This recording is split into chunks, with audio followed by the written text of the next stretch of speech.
السلام عليكم ورحمة الله تعالى وبركاته. نتمنى تكونوا بألف خير يا ربي. وانتم كتشوفوا هذا الفيديو ديال اليوم ان شاء الله جيتكم بوصفه اللي سهله وسريعه، واحد العصير اللي سهل ومنعش غادي يعجبكم.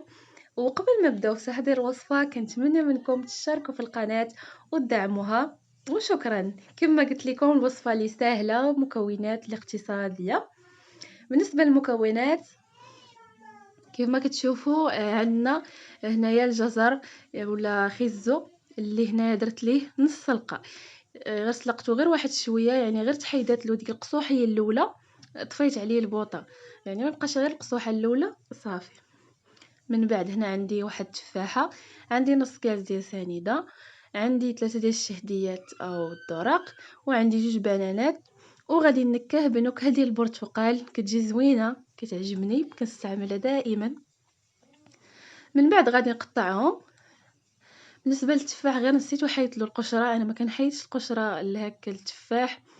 بالنسبه للشهديه حتى هي نفس الشيء، ما حيدش لها القشره، يعني الفائده ماشي غير الداخل، حتى في القشره راه فيها الفائده. والبنان راه خلاص حيت له تا هو القشره. وهادو هما المقادير كيف ما شفتوا راه ساهلين. ودابا غنمروا باش نميكسيو كاع المكونات. انا كبيت واحد شويه الماء، غادي نضيف هذاك الجزر، من بعد غنضيف عليه البنان،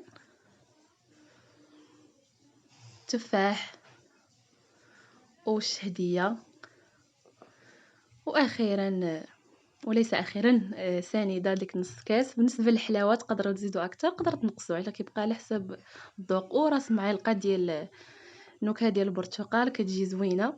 وهنايا تقريبا درت واحد تقريبا واحد الاطرو ديال الماء.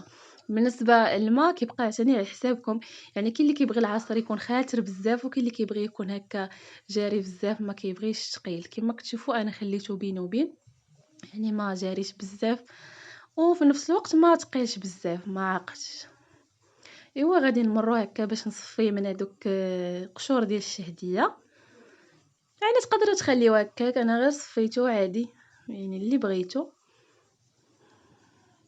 كنتمنى منكم تشتركوا في القناه، انا يلا بديت في القناه، محتاجه الدعم ديالكم.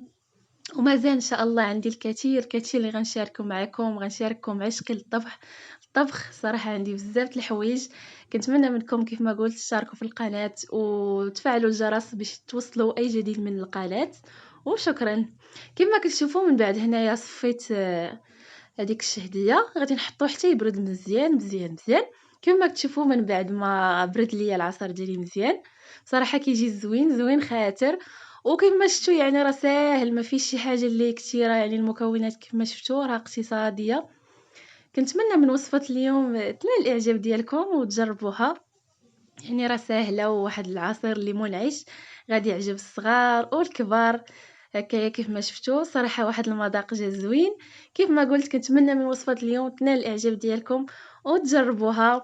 والى هنا كنقول لكم خليت لكم الراحه، الى فيديو قادم ان شاء الله. ما سخيتش بكم، خليت لكم الراحه. بسلامه.